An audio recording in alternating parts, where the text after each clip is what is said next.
So today I'm going to cover exactly how I went from an incredibly anxious person, unable to stand up in front of my team in my companies and being overwhelmed with stress from the minute I woke up to suddenly becoming confident in front of a camera, happy and free from constant anxiety. This 3-step process has worked better than anything else I've used after suffering for years of constant self-doubt, social anxiety, and even panic attacks. I felt that this video was probably one of the most important videos I needed to make because let's face it, if you're constantly anxious, you aren't being productive and you aren't living your life to the fullest potential.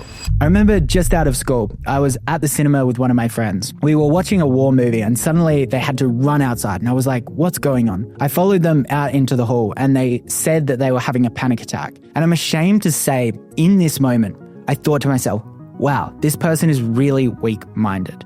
I'm so strong-minded and so mentally stoic that this would never happen to me. Fast forward 4 years later, I was sitting on a call with a client and my heart started pounding. I started to lose my breath and I had to quickly run out of the room and I had my first ever panic attack, which set off 2 long years of agony. See, before that call, I had never had a panic attack. All of my companies were struggling because I just took on way too much.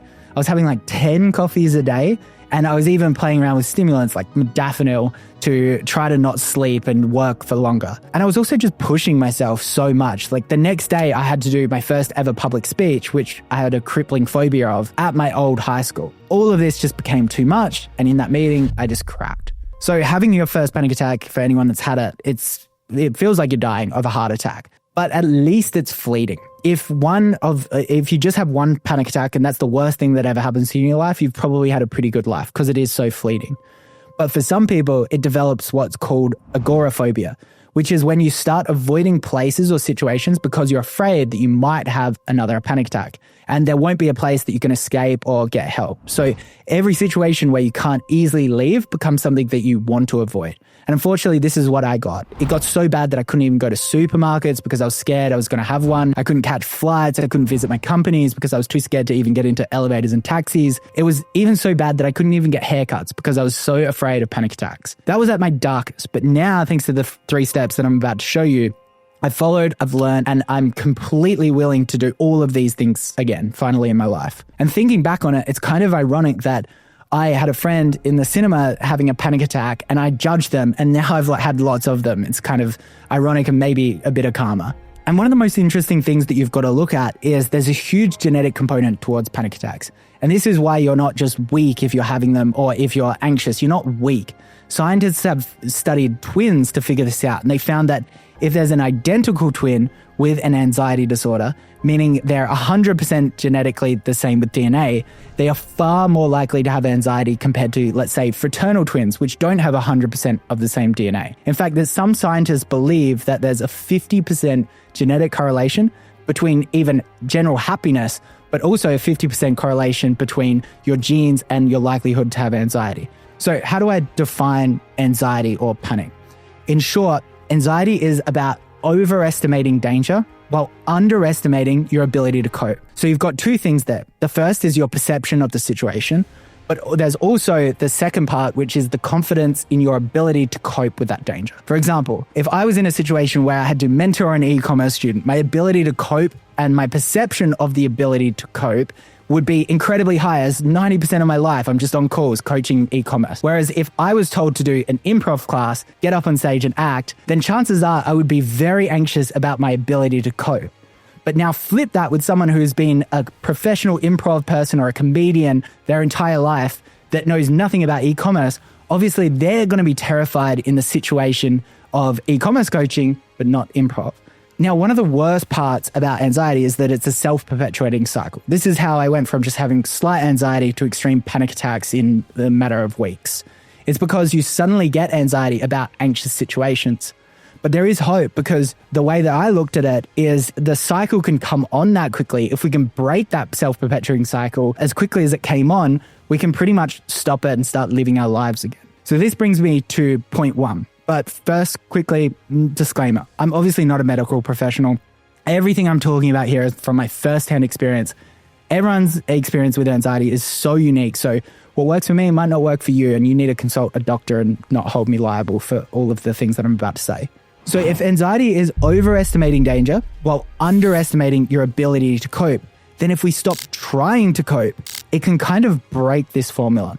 After my first panic attack for 2 years, I was extremely anxious and did everything to avoid anxiety. I only ate meat as a carnivore diet. I meditated an hour a day for months.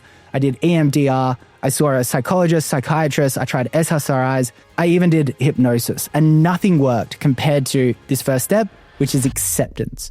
I was listening to a famous psychologist talk the other day who has also figured out his own panic attacks and has prevented them going forward. And he's like, so many people that have experienced it have had this consistent moment where just before they made incredible change, which is saying, okay, kill me if you're going to. I'm going to get on with my life. Meaning that they pretty much said, I'm going to just get on with it. And if a panic attack happens and that's the worst thing ever, I'm going to accept that and kill me if you're going to. And that pretty much happened to me. I was like, I'm doing all of these things and I'm still going backwards. And I literally said, I'm just going to start enjoying my life. I stopped everything that I was doing and then started throwing myself into all of these situations, and suddenly I started to heal. So if we truly accept that we might get on stage and get anxious in front of 100 people, or you might embarrass yourself in a meeting and have a panic attack in front of everyone, and I mean truly accept it, accept the worst possible situation you can think of, suddenly there is no reason for that self-perpetuating cycle where you get anxious about getting anxious and the anxious situation causing you to do something really, really stupid. And by the way, this really takes practice, because as soon as we try to grab anything and try to control it, that instantly causes us to lock up and have more anxiety. So when realistically, all we need to do in those situations, rather than trying to grab it, is sit with it, feel it, laugh at it, look around at the people around you and go, okay, if I get anxious here, they're probably just going to help me. It's kind of funny and my life will be fine after it, rather than looking for the door and trying to escape and catastrophizing every single thing that's about to happen. So next time you're in this situation, firstly, go into it knowing that you're going to be anxious. Let's say you're scared of a meeting. You're meeting with an investor or something like that. Don't go into it and going, I hope I don't become anxious. Go into it saying, I know that I'm going to become anxious, and that's okay, because regardless what happens, even if it continues to snowball, if I pass out or do something really stupid, it actually doesn't matter, and it will just be a funny story. So the next point is step 2, is do targeted reflection. Now, I'm certain that you've been told that journaling helps, and it is very, very helpful.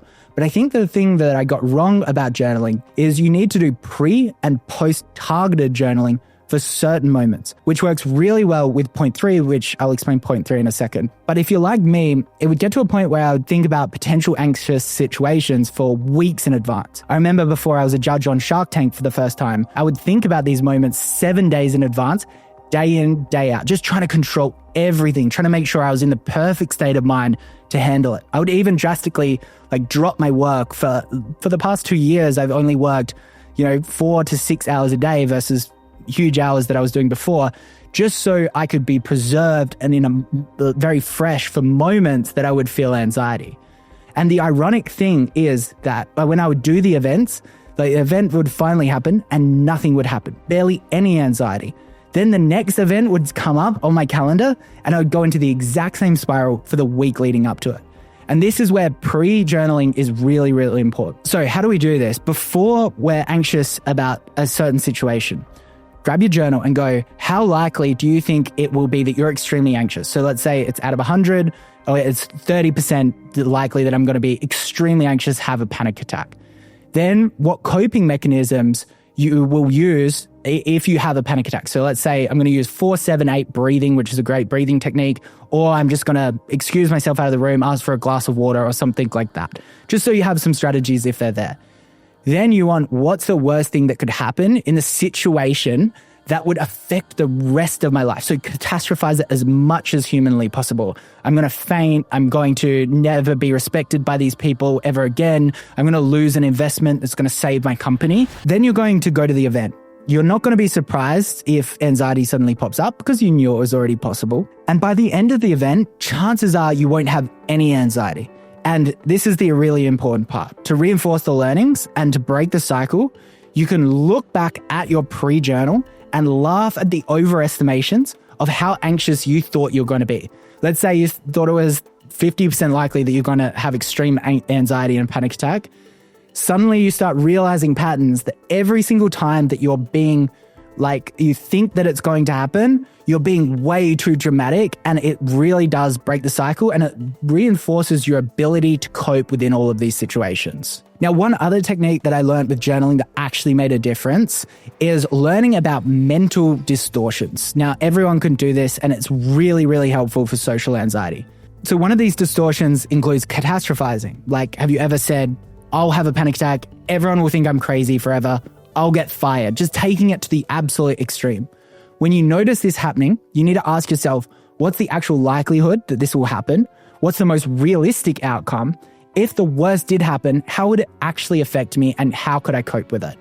Then there's another mental distortion, which is mind reading, which is believing you know what others are thinking about you. This includes like the statement, they definitely think I'm an idiot. You got to challenge this by saying like, what actual evidence do I have that tells me that they're thinking like this? And you got to ask also, could there be any explanations for their behavior? Because chances are they're thinking about probably themselves. And then there's labeling, which is putting negative labels on yourself based on a single event, such as I'm a failure or I'm stupid. You need to counter this by asking, what information does this label leave out about me? Or even you could ask, would I judge a friend this harshly for the same thing? Another mental distortion that you can journal about is all or nothing thinking, which is about seeing things in black and white categories. Like, if I show any anxiety, I've completely failed. Challenge this by asking, is there a middle ground that I'm missing? Can something be partially successful rather than a complete failure? And then finally, the last mental distortion is overgeneralization. It's about making sweeping conclusions from single events. Like, I felt anxious at that meeting, so I will always be anxious at that meeting. Or I had a fight with my partner, and so I'm always going to have a fight with my partners. Question this by asking, are there times that this wasn't true? Does one instance really prove a permanent pattern? Let's just say that you wake up in the morning and you're like, maybe you've had a few drinks with work colleagues and you go, I'm so anxious about that situation.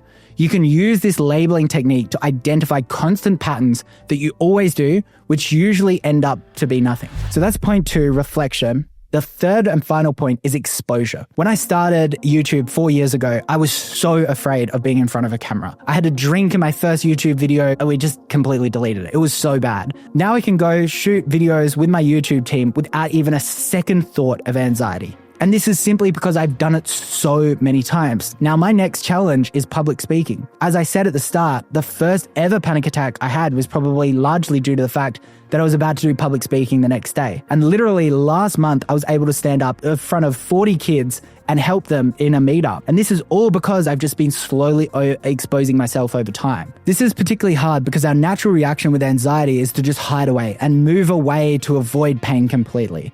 But this will only make it worse.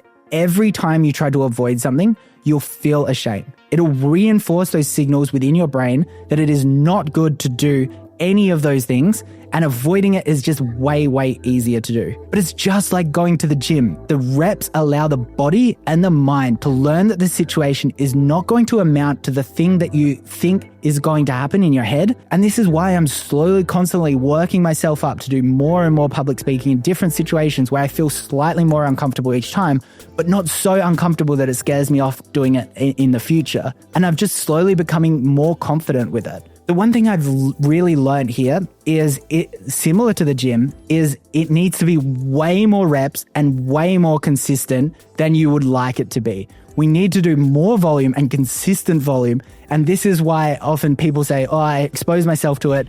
I did it a couple of times and I still got anxious. Trust me, just do more and eventually it'll go away. And there's a really good chance that one day you'll see me get on stage in front of hundreds of people and have a panic attack. But the point is, I am 100% okay with that now. Maybe not 100%, maybe I'm 90% okay with it. But once I get to 100% of it and I'm completely okay with it, it's probably never going to happen. And that's the point. You need to be able to risk these things to grow as a human being. Now, if you want more information about this from someone that's probably far more qualified, I read this book called The Dare Response about anxiety, and it's probably the best I've read about anxiety. So yeah, make sure you go check it out. Peace.